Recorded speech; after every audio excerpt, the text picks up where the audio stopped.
Kim Bostwick believes she has discovered a contender for the Kingbird's crown. It's the mannequin. Kim's knowledge of the bird's ritual is now so intimate, she knows every move. So, first thing you do is you're sitting on your perch and click, you fly away. Once you're out there, you come swooping in, do a loop-de-loo in the air, land on the perch, and at the end of that, what the males do is they lean over, lift up their tail, quiver the tail slightly, and nail their feathers against their sides. And now you're going to do a moonwalk, and this is the only known case of birds moonwalking to my knowledge.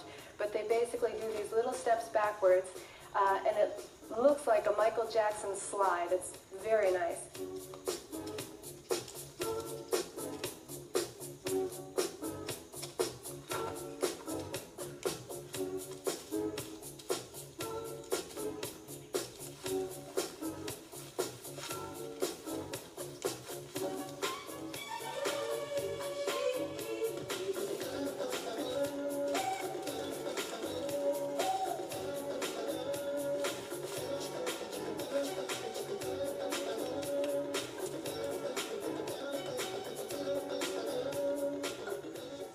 If Michael Jackson's moonwalk can be found in the jungles of Central America, then who knows what we might find next.